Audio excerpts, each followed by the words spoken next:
Malik, Rahman, Rahim, Kuri, Dar, Darbare, Lakho Lakho Shukr Shukr Khudar, Allah Pak, Suk Sreshta Allah Rule Amar Hazrat Babar Dar Alhamdulillah Rahe, Ei Mashik Mahfile, Allah Pak আমাদের সকলকে আশার ভরসা শোনার তারিফ নেওয়ার জন্য কবুল করেছেন, যারা শরীক শামিল করেছেন আল্লাহ পাক সবাই খেদমত এবং সবাই উপস্থিতিকে কবুল আর মঞ্জুর আবারও বলি আমরা প্রিয়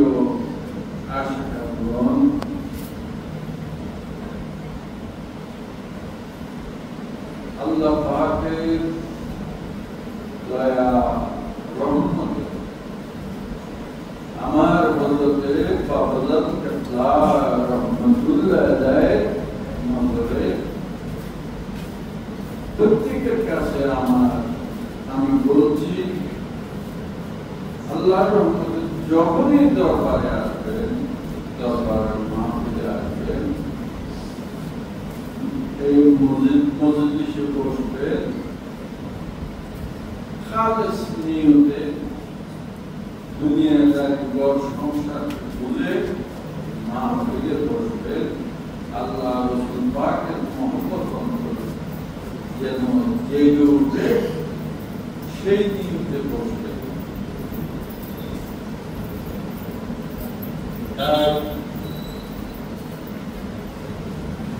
আজকে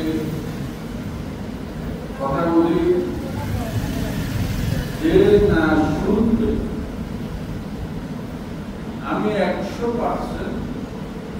নিশ্চিত করে আল্লাহর রহমতে বলতে পারি, সে যে শুনবে না আজকে এই কথাটা,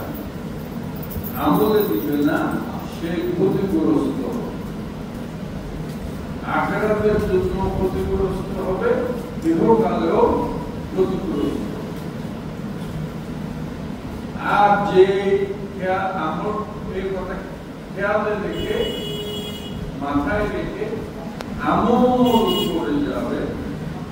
সে ইহকালেও নিয়ামতের ভাগীদার হবে, পরকালেও ভাগীদার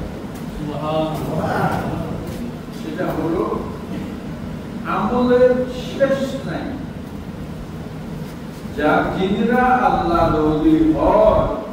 আপনারা তো পাঁচ ওয়াক্ত নামাজ বা যারা মুরিদ হয়েছে তারা একটু অল্প স্বল্প ওজিফা আদায় করে, যেমন আল্লাহর ওলিরা আল্লাহর ওলিদের আমলে আমি বলছি সীমা নেই। হযরতে রাবিয়া বসরি আপনার কোন দরিদ্র বন্দি ঈদ ধরেছেন,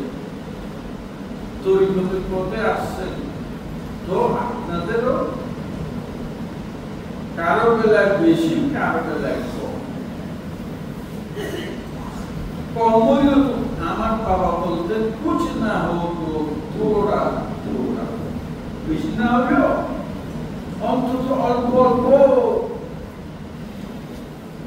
করে যাও। তো হযরতে রাবিয়া বসরি এশার নামাজের পরে 2 রাকাত নফলিয়া নামাজের নিয়ত করে দাঁড়াইতেন।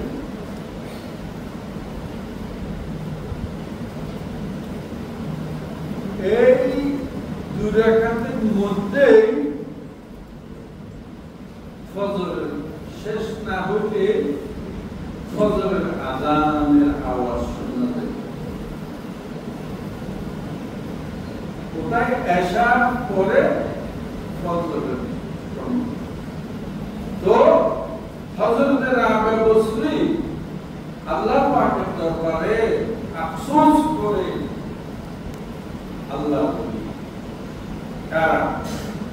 দেখেন হযরত রাবি বসরি আল্লাহ পাকের দরবারে ফরিয়াদ করতেন, আয় আল্লাহ, আমি রাবিয়া এশার নামাজের পরে 2 রাকাত নামাজের নিয়ত করি, আমি রাবিয়া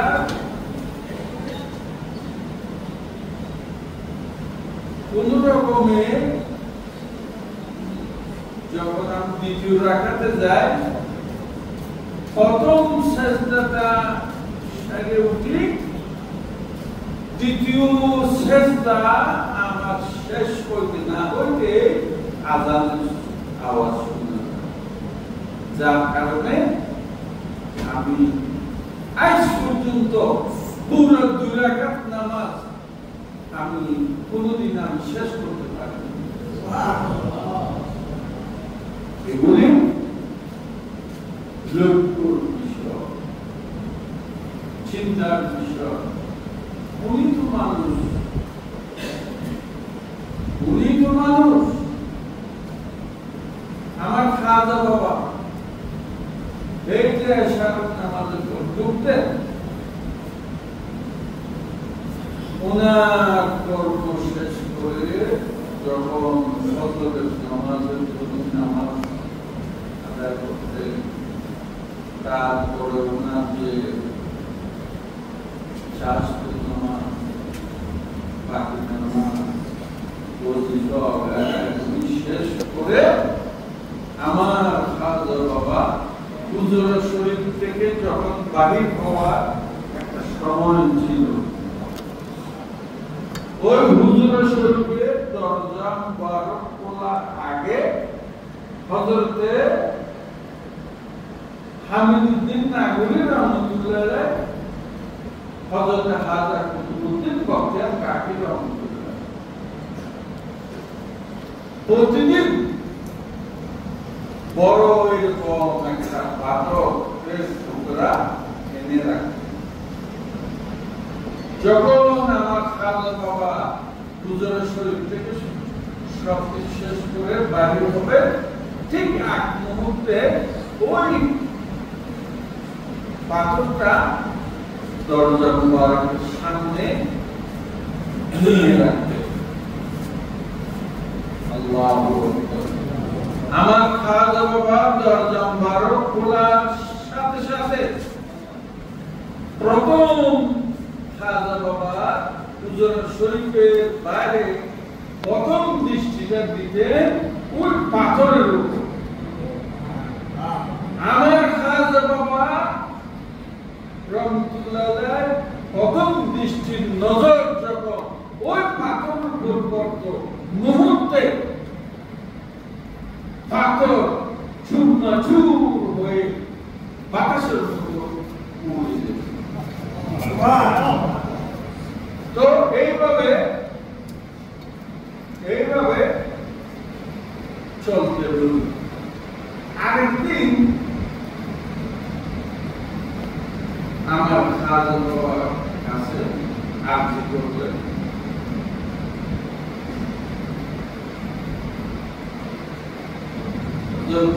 খাজা কুতুবউদ্দিন বখতিয়ার কাকি রহমাতুল্লাহ আর সাথে যিনি ছিলেন, ইয়া খাজা ইয়া গরিবে নামাজ, আমরা পাথরটা দিই ঠিক আছে, কিন্তু আপনার নুরানি প্রথম নজরটা যখন পাথরের উপর পড়ে, পাথর চূর্ণাচূর হয়ে যায়।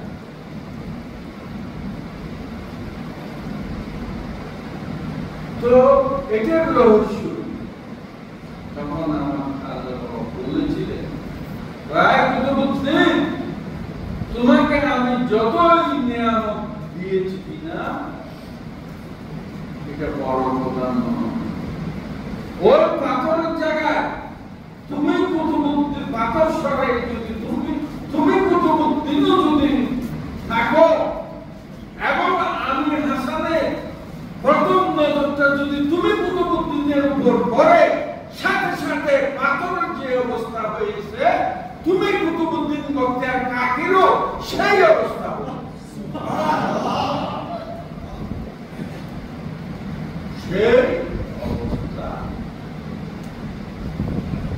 তো ইনশাআল্লাহ আল্লাহ হাবিব সাল্লাল্লাহু আলাইহি ওয়াসাল্লাম দেখা যাচ্ছে যে অনেক সময় সকালে আমার রাসূল পাক সাল্লাল্লাহু আলাইহি ওয়াসাল্লাম নবী পা মোবারক খুলে গেছে কেন সারা রাত खुदा जाने नबी जाने আল্লাহ রাসূল কি করেছেন আল্লাহ রাসূল কিভাবে মালিককে স্মরণ করেছেন পামুবার পর্যন্ত ভুলে আমরা মুসলমানরা আমি কাউকে বলতেছি না আপনি রাসূল পাক সাল্লাল্লাহু আলাইহি ওয়াসাল্লামের মতো ইবাদত করেন আল্লাহ বিদ্যা করেন আল্লাহ পাকগুলো করেন হযরত আবু বকর মতো করেন হযরত শাহ ইবাদত নওয়াজগুলো করেন আমি তো বলতেছি कुछ ना हो तो অন্তত থোড়া থোড়া অল্প অল্প করেও অন্তত আল্লাহ বিদ্যা করে যেতে হবে দুনিয়া থেকে তো সবাইকে যেতে হবে তাই দুনিয়ার সম্বল আমরা পাহাড় পরিমাণ করতেছি আখিরাতের সম্বল কি আমাদের করার দরকার নাই থাকে আমি বলবো এই যে একটু আগে কিছুক্ষণ তালিমে জিকির হলো আল্লাহর রহমতে কালকে থেকে বাদে এসা শোয়ার আগে ঠিক একটা রুমে যায় নামাজ পিছে দরজা বন্ধ করে একটু সুযোগ থাকলে আগর পাশে যারা একটু আন্তর লাগাইলেন তারপর দুরাকাত শুকরিয়া নফল নামাজ আদায় করে তারপরে এই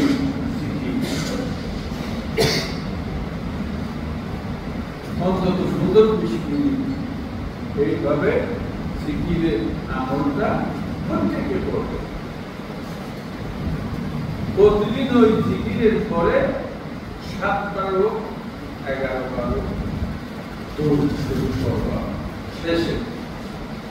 জিকিরের শেষে 7 বার 11 বার কিন্তু দিলের থেকে ডাকবা অন্তর থেকে স্মরণ করবা তাহলে তোমাদের ওই ডাক আল্লাহ দরবার পর্যন্ত আর দিল থেকে অন্তর থেকে যদি ডাক না রাখো ওই স্মরণ জিকির আল্লাহ দরবারে পৌঁছবে না আল্লাহর রহমতে আজকের মাহফিল থেকে এটাই আমি লম্বা দিলাম না এই জিকিরটা আল্লাহর রহমতে নিয়মিত এই একটা আমল করতে করতে করতে আল্লাহর রহমতের সামনের মাহফিলে আল্লাহ বাসা রাখলে আমি আরেকটা জিনিস বুঝে দিল আল্লাহর রহমতে তারপর এটাও করলাম তারপর ওটাও করলাম যখন ও পরেরটাও করবা তখন এক এক জায়গায় কি হবে এরপরে যখন আরেকটা শিখে দিব সেটাও আমল নিবা তখন 3টা হয়ে যাবে যেমন 1 টাকা রাখতে রাখতে রাখতে আজকে 1 টাকা কালকে 1 টাকা দেখা যাবে 100 টাকা পকেট ফুল হয়ে গেছে ঠিক তদ্রুপ এই আমলও আল্লাহর ওলিদের জীবনেও এইভাবে হয়ে থাকে হ্যাঁ ওনাদের জীবনে দ্রুত মুহূর্তে মুহূর্তে ওনাদের আমল জুড়তে থাকে ওনাদের আমলের শেষ নেই তো ওইগুলি চিন্তা করে মাথা নষ্ট হয়ে যাবে, পাগল হয়ে যেতে হবে, দুনিয়াদারি বাচ্চা ভুলে যেতে হবে, এটা সবাই দ্বারা হয় না। তো আমি বলবো আল্লাহ পাক দয়া মেহরবানি করে আমার বাবুদের ক্ষেত্রে নেকনজরে উসিলা আল্লাহ পাক কাছে যারা উপস্থিত আছে তাদেরকে এই আমলটা মনে রাখা এবং আমল করা আল্লাহ পাক দয়া মেহরবানি করে তৌফিক দান। আমিন।